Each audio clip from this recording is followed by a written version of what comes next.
ফুটপাতে দুধ গরম, ফুটপাতবাসীকে ধমক দিয়েছিলেন পুর নগরোন্নয়ন মন্ত্রী অগ্নিমিত্রা পাল, জানিয়ে রাজনীতির হাওয়া গরম হয়ে ওঠে। এবার পুর নগরোন্নয়ন মন্ত্রী নিজে ব্যাখ্যা দিয়েছেন, তার সঙ্গে বিঁধেছেন বিরোধীদের।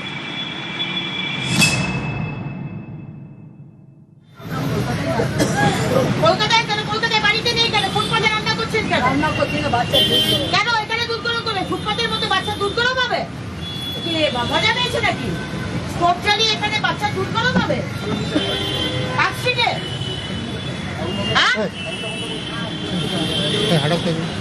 কোথায় থাকেন আপনারা? কি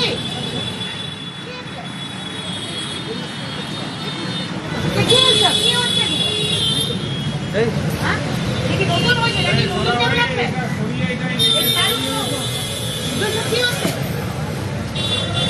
সংসার পাতা হয়েছে নাকি? সংসার পাতার জায়গা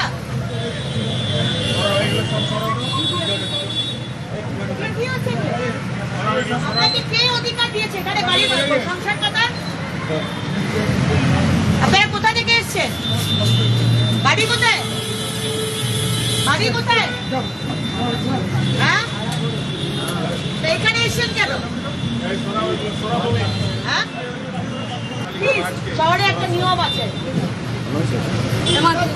এই সমস্ত মাদুর ফাদুর ব্যাগ থলি ফলি সব আনেন। আপনারা কেন দেখেন এগুলো? আমাকে কেন করতে হচ্ছে? এটা কি আমার কাজ? এটা আপনাদের দেখার কথা। আমি সবার কাছে খারাপ হচ্ছি কারণ আপনারা ফুটপাত দখলমুক্ত করতে শনিবার পার্কস্ট্রিটে নিজেই রাস্তায় নেমে পড়েন পুর নগরোন্নয়ন মন্ত্রী, এবং সেখানে তিনি দেখেন যে ফুটপাতে উনুনে গামলা বসিয়ে গামলায় দুধ গরম করা হচ্ছে, জানিয়ে তিনি ধমক দেন। বৃদ্ধা বলেন যে তার নাতির জন্য তিনি দুধ গরম করছেন। কলকাতায় বাড়িতে নেই কেন? ফুটপাতে রান্না করছেন কেন? কেন এখানে দুধ গরম করে ফুটপাতের মতো বাচ্চা দুধ গরম হবে? মজা পেয়েছে নাকি? স্টোভ চালিয়ে এখানে বাচ্চা দুধ গরম হবে? পার্কস্ট্রিটে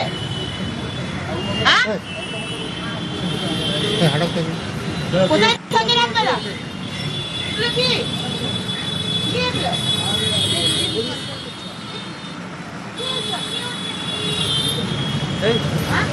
কি নতুন হয়েছে নাকি? নতুন ডেভেলপমেন্ট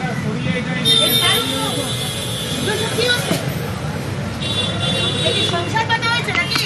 সংসার পাতার জায়গা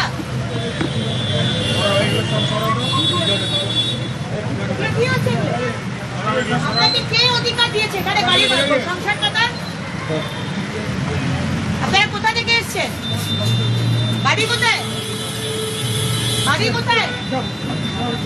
হ্যাঁ, এখানে এসছেন কেন?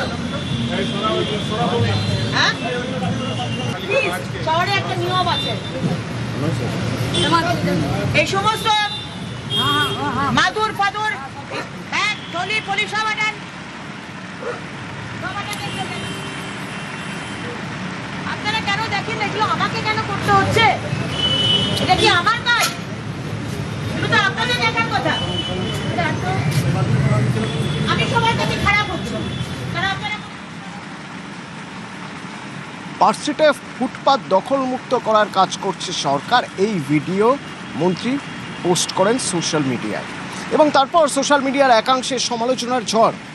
আজ আবার একটা ভিডিও পোস্ট করলেন এবং পোস্ট করে বললেন নিরাপত্তার কথা মাথায় রেখেই ফুটপাত দখলমুক্ত করা হচ্ছে।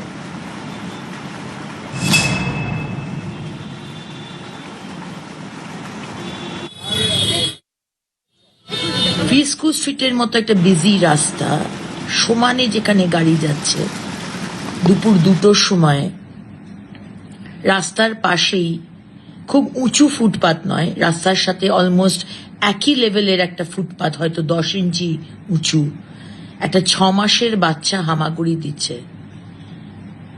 তার আশেপাশে খুব একটা অভিভাবক কেউ ছিল না, বাচ্চা একাই হামাগুড়ি দিচ্ছে, দূরে দূরে তার মা ঠাকুমা।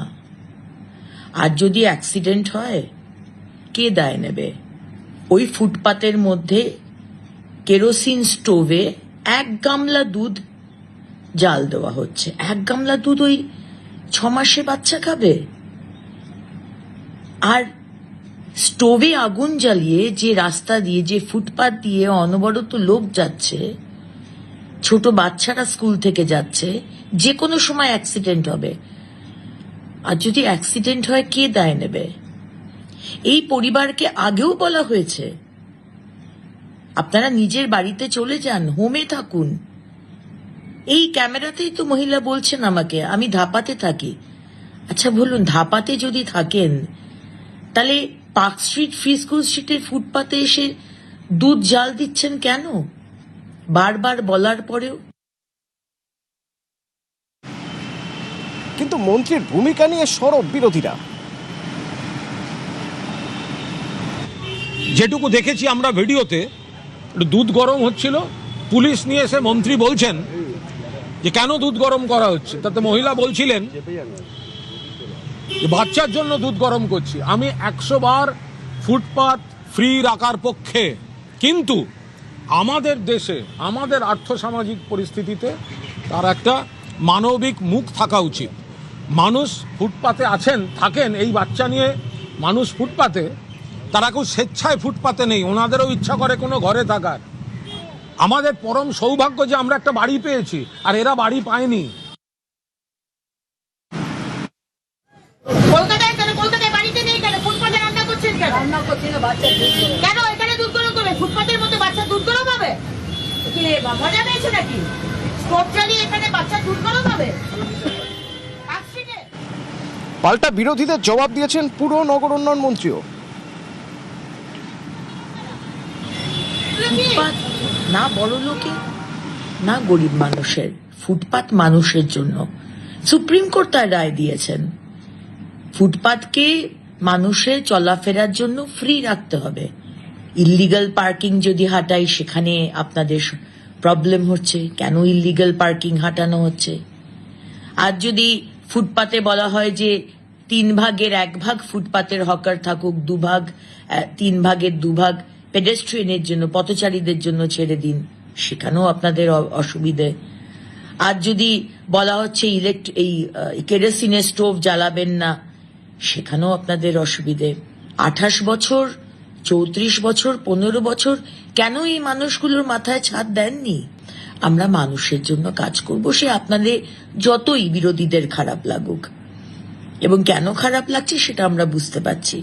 কলকাতা পশ্চিমবঙ্গের মুখ, জানলা, সেটাকে সুন্দর করতে হবে। আমাদের সবাইকে ডিসিপ্লিন হতে হবে, সবাইকে।